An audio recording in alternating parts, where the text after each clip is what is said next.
నమస్కారం ETV news కి స్వాగతం ముందుగా ముఖ్యాంశాలు లావు కృష్ణదేవరాయల బాటలో మరికొందరు వైకాపా నేతలు రాజీనామాకు సిద్ధమైన ఎంపీ మాగుంట సహా నలుగురు ఎమ్మెల్యేలు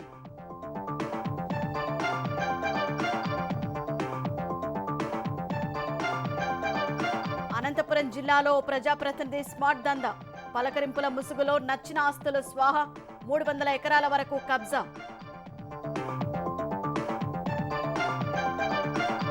మేడిగడ్డ బ్యారేజీ నిర్మాణంలో బయటపడుతున్న మరిన్ని లోపాలు నాణ్యతకు నీళ్లొదినట్లు గుర్తించిన విజిలెన్స్ అధికారులు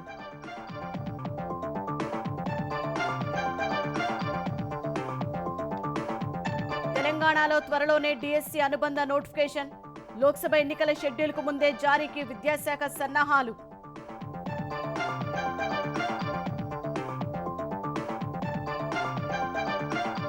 గువాహటిలో భారత్ జోడో న్యాయ యాత్రను అడ్డుకున్న పోలీసులు దాడికి యత్నించారంటూ రాహుల్ సహా పలువురిపై కేసులు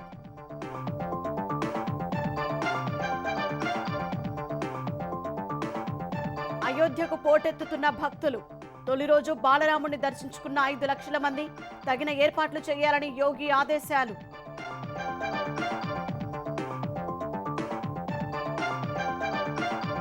ఆస్కార్కు నామినేట్ అయిన మరో భారతీయ డాక్యుమెంటరీ జార్ఖండ్ పల్లెలో జరిగిన ఘటన ఆధారంగా తెరకెక్కిన 2 కిలియర్ టైగర్ చిత్రం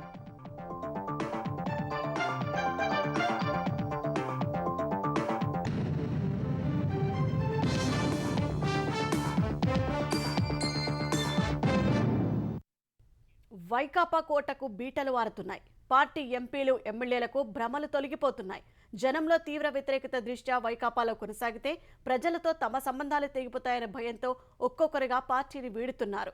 పార్టీలో అనిశ్చితికి తాను బాధ్యుడిని కాదని క్యాడర్ను గందరగోళంలోకి నెట్టే పరిస్థితులకు తెరదించేందుకే పార్టీకి ఎంపీ పదవికి రాజీనామా చేస్తున్నారని వైకాపా ఎంపీ లావు శ్రీకృష్ణ దేవరాయలు మంగళవారం ప్రకటించగా వైకాపాలో నెలకొన్న అనిశ్చితికి ఆయన వ్యాఖ్యలు అద్దం పడుతున్నాయి.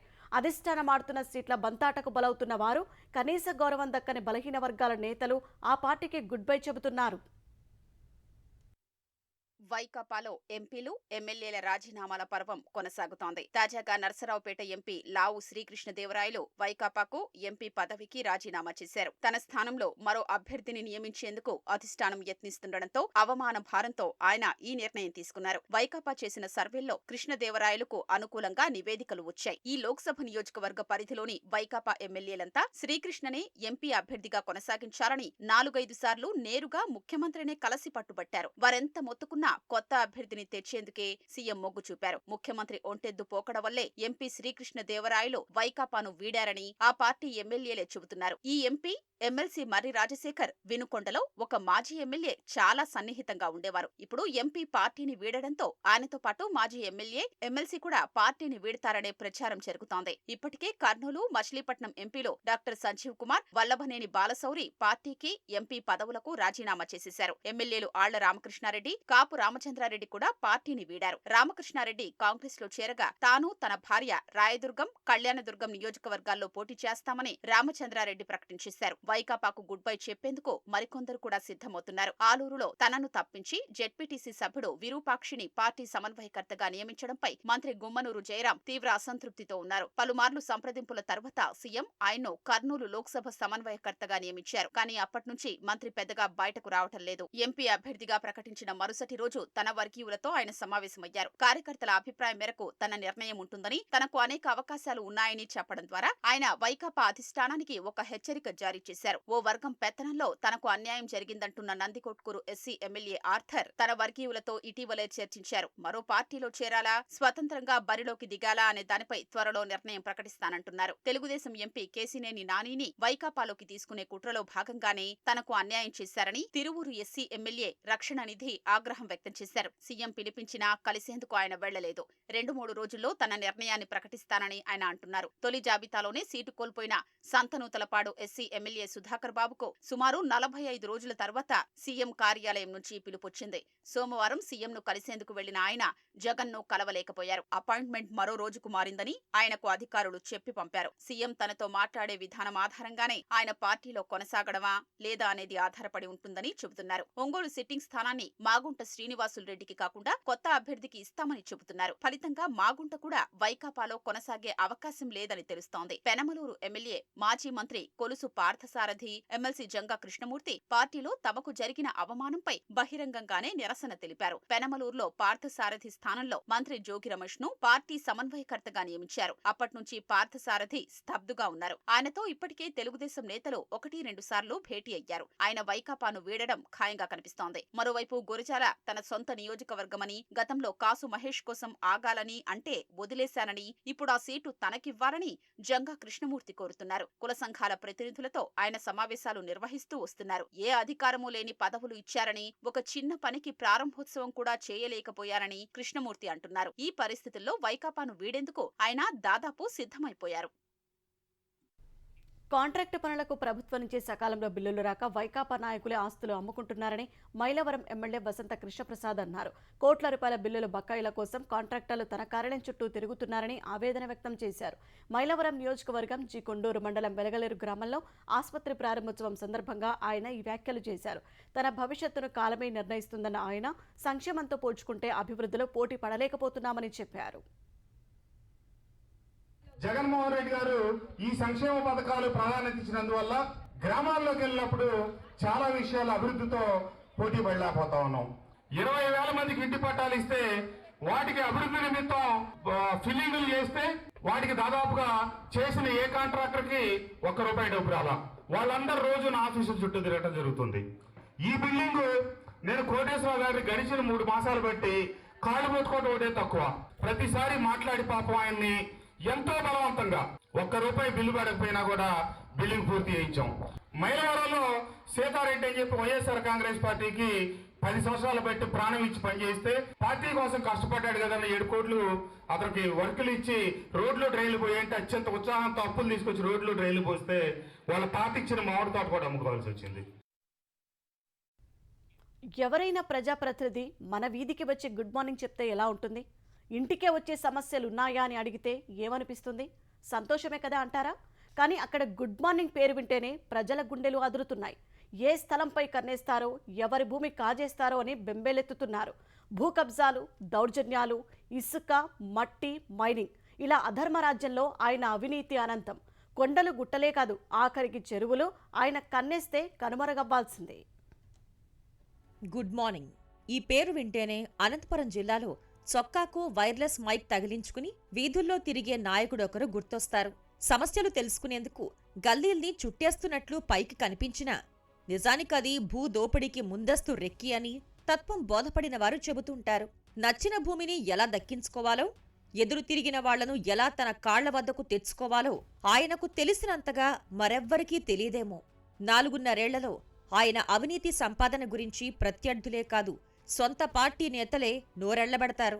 అవినీతి సొమ్ముతో ఆయన గడిపే విలాస జీవితాన్ని చూసి తోటి ప్రజాప్రతినిధులే అసూయపడతారు. ఆ నాయకుడి అవినీతి పుట్టల్లో ప్రధానమైంది ధర్మవరం పరిధిలోని ప్రధాన రహదారులకు ఆనుకుని ఉన్న అసైన్డ్ భూముల దోపిడీ. రోడ్డు విస్తరణ కోసం భూసేకరణ ముసుగులో అనుభవదారులకు రెవెన్యూ అధికారులతో తొలుత నోటీసులిప్పిస్తారు. ఆ తర్వాత అనుచరుల్ని రంగంలోకి దించుతారు. ఎలాగూ ప్రభుత్వం తీసుకునే భూములే కదా, తమకే అమ్మాలని బేరం పెడతారు. అప్పటికే బెంగపడిపోయిన యజమానులు చేసేదేమీ లేక కోట్ల విలువైన భూమిని అయిన కాడికి అమ్మేసుకుంటున్నారు. ఇలా ఇప్పటికే 300 ఎకరాల వరకు కొన్నారు. అవన్నీ తన తమ్ముడి కంపెనీ పేరుతో కొనుగోలు చేస్తున్నారు. ఇక భూ వివాదాలపై పంచాయతీలు పెట్టి అవి ఆయనే లాక్కుంటున్నారు. ధర్మవరం సమీపంలో చెరువుని ఆనుకుని ఉన్న ఎర్రగుట్టపైన ఆ నేత కన్ను పడింది. గుట్టపై ఉన్న అసైన్డ్ భూములను రైతుల నుంచి అక్రమంగా కొన్నారు. ఓ రిటైర్డ్ ఎంఆర్ఓ ద్వారా తప్పుడు పత్రాలు సృష్టించి గుట్టపై ఉన్న భూముల్ని రైతులకు 1938లో అసైన్డ్ చేసినట్లు సృష్టించారు. ఆయన చెబుతున్నది నిజమే అనుకున్న ఎర్రగుట్టపై సదరు నేత, ఆయన సంబంధికులు కొన్నది కేవలం 25.38 ఎకరాలే. కానీ అక్కడ చెరువును కబ్జా చేసి 45.47 ఎకరాలను అనుభవిస్తున్నారు. ఆక్రమించిన 20 ఎకరాల్లో విలాసవంతమైన ఫామ్ హౌస్, తోటలు, బోటింగ్ వంటివి ఏర్పాటు చేసుకున్నారు. తెలుగుదేశం హయాంలో ధర్మవరం ప్రాంతంలో సోలార్ ప్లాంట్ ఏర్పాటుకు ఎకరా 3.5 లక్షలు ఇచ్చి 106 ఎకరాలు రైతుల నుంచి సేకరించారు. ఢిల్లీకి చెందిన కంపెనీ ప్లాంట్ ఏర్పాటుకు ముందుకొచ్చింది. వైకాపా అధికారంలోకి వచ్చాక ఆ భూములకు బ్యాడ్ మార్నింగ్ మొదలైంది. సోలార్ ప్లాంట్ ఏర్పాటు చేయనందున భూముల్ని ప్రభుత్వం వెనక్కి తీసుకుంటుందని కంపెనీ ప్రతినిధుల్ని బెదిరించారు. ఎకరా 3 లక్షల చొప్పున 3,18,00,000 వెచ్చించి 106 ఎకరాలు కొన్నారు. ముందుగా స్నేహితుడి కంపెనీ పేరుతో కొని తర్వాత తమ్ముడి కంపెనీకి బదలాయించారు. ధర్మవరం నుంచి హైదరాబాద్ బెంగళూరు జాతీయ రహదారిని కలిపేలా నిర్మిస్తున్న రహదారి ఈ భూముల పక్కగానే వెళ్తోంది. ఫలితంగా బహిరంగ మార్కెట్లో ఆ భూముల విలువ 100 కోట్ల పైమాటేనని స్థిరాస్తి వ్యాపారులు చెబుతున్నారు. ధర్మవరం నియోజకవర్గంలో ఎవరికి కంకర అవసరమున్నా ఆయన వద్ద కొనాల్సిందే. ధర్మవరం పరిధిలో ఆయన కంకర క్వారీ నిర్వహిస్తున్నారు. దానికోసం మిగతా క్వారీలపై అక్రమ కేసులు పెట్టించి మూయించారు. వారు కోర్టుకు వెళ్లి అనుమతులు తెచ్చుకున్నా అధికారులతో వేధిస్తున్నారు. ముదిగుబ్బ బైపాస్ పనులు చేపడుతున్న ఓ భాజపా నాయకుడికి సొంతంగా క్వారీ ఉంది. ఆయన కూడా వైకాపా ప్రజాప్రతినిధి వద్దే కంకర కొంటున్నారు. ఇక ధర్మవరంలో విద్యా వ్యాపారము ఆయనదే. 2019లో వైకాపా అధికారంలోకి వచ్చాక అడిగినంత డబ్బు ఇవ్వలేదని ధర్మవరంలోని 4 ప్రముఖ కార్పొరేట్ పాఠశాలల యాజమాన్యాలపై కక్ష కట్టారు. నిబంధనలు పాటించడం లేదంటూ నోటీసులు జారీ చేయించారు. అయినా దారికి రాకపోవడంతో అనుమతులు రద్దు చేయించి ఆ 4 పాఠశాలలు పట్టణం నుంచి వెళ్లిపోయేలా చేశారు. ఆ తర్వాత 2 అనుచరుల్ని ముందు పెట్టి కొత్తగా ప్రైవేట్ పాఠశాల ప్రారంభించారు. ప్రస్తుతం ఎక్కువ మంది విద్యార్థులు గత్యంతరం లేక అదే పాఠశాలకు వెళ్తున్నారు. ముదిగుబ్బ మండలంలోని ఉప్పలపాడు ఇసుక రీచ్లో ఆ నేత పాడిందే పాట. వేబిల్లులు లేకుండానే అనంతపురం, ధర్మవరం, పుట్టపర్తితో పాటు బెంగళూరుకు ఇసుక తరలిస్తున్నారు. తప్పుడు లెక్కలతో రోజూ లక్షల్లో సొమ్ము చేసుకుంటున్నారు. ముఖ్య నాయకుడికి ప్రతి నెల 1.5 కోటి ముట్టజెప్తున్నారు. ఉప్పలపాడు రీచ్పై ఆధిపత్యం కోసం నియోజకవర్గ కీలక నేత అప్పట్లో గట్టిగా ప్రయత్నించారు. అవి సఫలం కాకపోవడంతో అనుచరులతో గొడవలు సృష్టించి కొన్ని రోజుల పాటు ఇసుక తవ్వకాలు నిలిపేయించారు. రీచ్ మొత్తాన్ని ఆధీనంలోకి తీసుకున్న ముఖ్య నాయకుడు ముదిగుబ్బ, బత్తలపల్లి, తాడిమర్రి మండలాలకు చెందిన 4 నాయకుల్ని ముందుపెట్టి దందా సాగిస్తున్నారు. ఆ నాయకుడి అండతో అనుచరులు దందాలు చేసుకుంటున్నారు. ముదిగుబ్బలో 60 కోట్ల విలువైన 30 ఎకరాల ప్రభుత్వ భూమిని ఆక్రమించుకున్నారు. ముదిగుబ్బని ఆనుకుని ఉన్న దొరిగల్లు పరిధిలో 3 ఎకరాల్ని తెదేపా హయాంలో ముస్లిం శ్మశాన వాటికకు కేటాయించారు. దాన్ని స్థానిక వైకాపా నాయకుడు కబ్జా చేసి అధికారుల్ని బెదిరించి పాస్ పుస్తకాలు చేయించుకున్నారు. ఇక దొరిగల్లులోనే 17 ఎకరాల గుట్ట ప్రాంతాన్ని వైకాపా నాయకులు గుల్ల చేశారు. చదును చేసి ప్లాట్లుగా మార్చి సెంటు 2 లక్షల చొప్పున అమ్మేసుకుంటున్నారు. అప్పట్లో స్థానిక తహసీల్దార్ హెచ్చరిక బోర్డులు పెట్టించినా లెక్క చేయలేదు. ముదిగుబ్బ సమీపంలో అనంతపురం కదిరి జాతీయ రహదారికి ఆనుకుని ఉన్న 6 ఎకరాల గుట్టను వైకాపా నాయకులు రాత్రికి రాత్రి చదును చేసి కంచెను వేశారు. సెంటు 1 లక్ష చొప్పున విక్రయిస్తున్నారు. కాళేశ్వరం ఎత్తిపోతల ప్రాజెక్టుకు గుండె వంటి మేడిగడ్డ బ్యారేజీ నిర్మాణంలో పెద్ద ఎత్తున లోపాలు బయటపడుతున్నాయి. విజిలెన్స్ దర్యాప్తులో విస్తుపోయే అంశాలు వెలుగులోకి వస్తున్నాయి. బ్యారేజీ నిర్మాణంలో నాణ్యతపై ఎనలేని నిర్లక్ష్యం వహించినట్లు ఆధారాలు లభించినట్లు తెలుస్తోంది. ఈ అంశంపై క్వాలిటీ కంట్రోల్ ఇంజనీర్లను విజిలెన్స్ అధికారులు ప్రశ్నించగా తడబడినట్లు సమాచారం. ఫలితంగా నాణ్యతపై 18 రకాల వివరాలు ఇవ్వాలని విజిలెన్స్ అధికారులు ఆదేశించారు.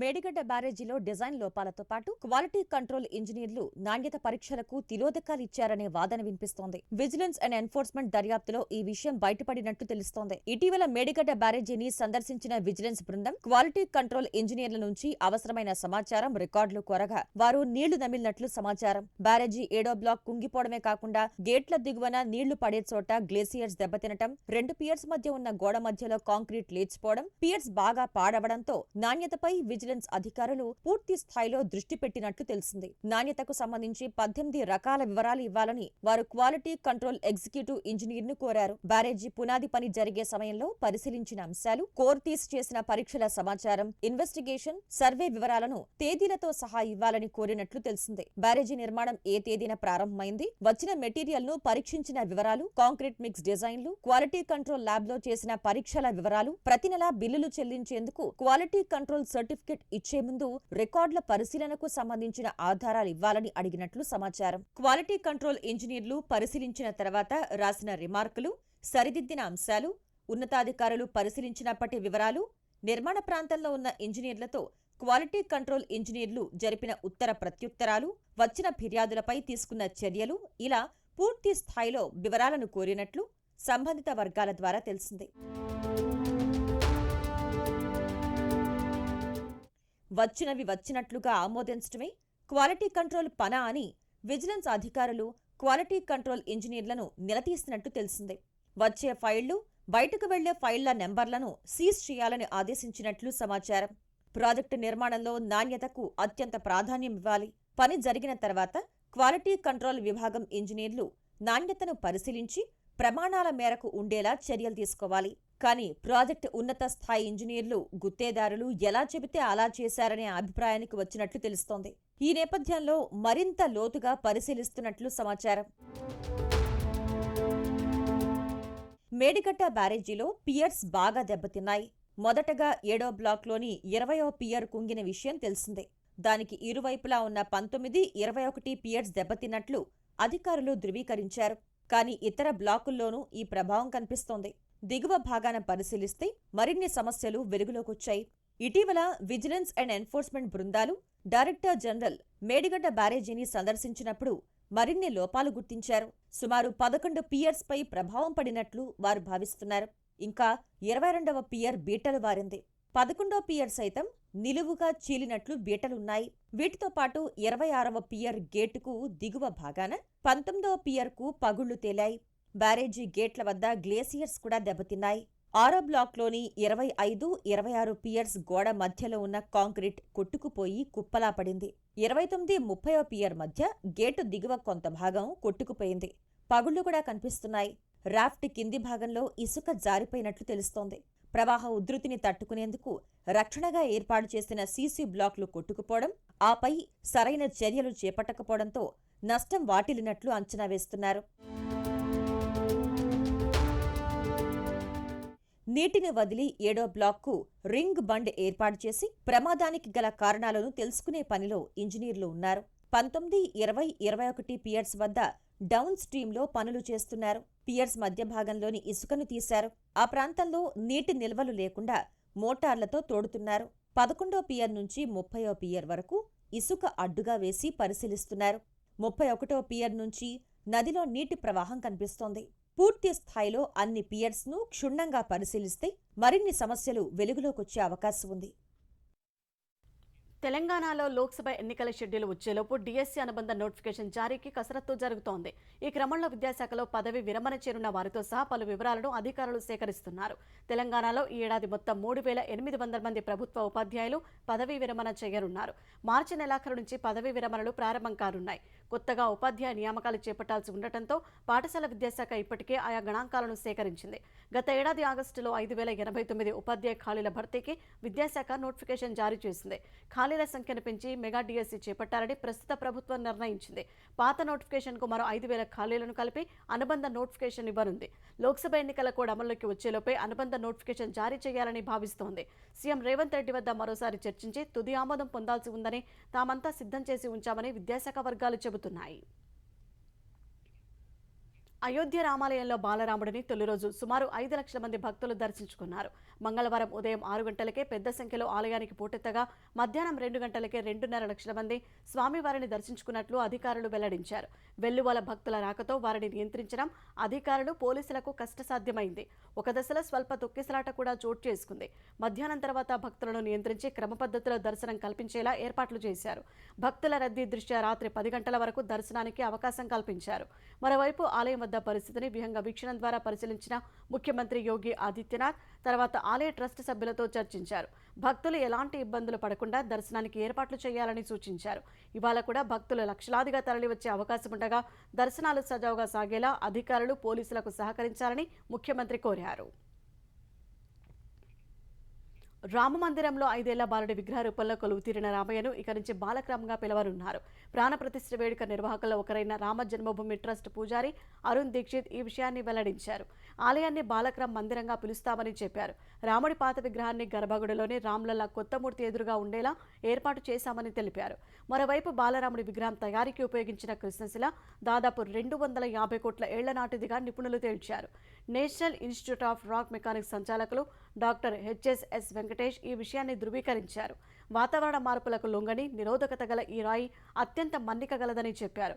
మన ఉప ఉష్ణమండలంలో కనీస నిర్వహణతో ఇది 1000 సంవత్సరాలు మనగలుగుతుందని తెలిపారు. కాంగ్రెస్ అగ్రనేత రాహుల్ గాంధీ నేతృత్వంలో జరుగుతున్న భారత్ జోడో న్యాయయాత్రకు అసోంలో మళ్లీ అడ్డంకులు ఎదురయ్యాయి. గువాహటి నగరంలోకి యాత్ర ప్రవేశించకుండా పోలీసుల బారికేడ్లను అడ్డుపెట్టడంతో ఉద్రిక్త పరిస్థితులు తలెత్తాయి. కాంగ్రెస్ కార్యకర్తలు బారికేడ్లను తోసుకుని ముందుకు దూసుకెళ్లారు. అసోం, మోదీ ప్రభుత్వాలకు వ్యతిరేకంగా నినాదాలు చేశారు.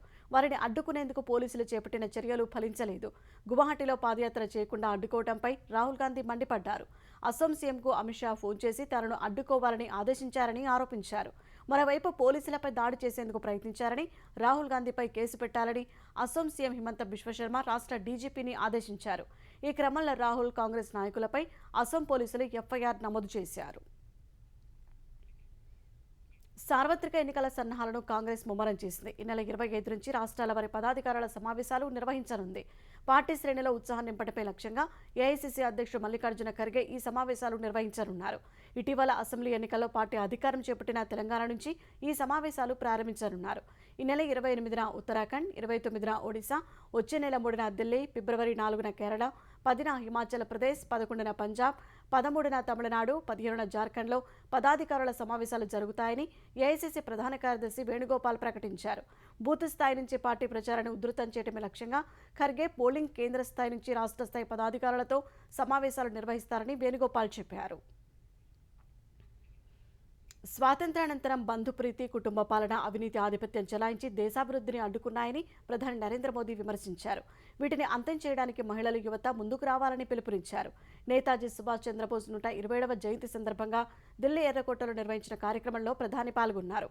పరాక్రమ దివస్తో గణతంత్ర వేడుకలు ప్రారంభమవుతాయన్న మోదీ ఈ నెల 22న జరిగిన బాలరాముని ప్రాణప్రతిష్ఠ వేడుకలు కూడా ప్రజాస్వామ్య పండుగలో భాగమయ్యాయని పేర్కొన్నారు.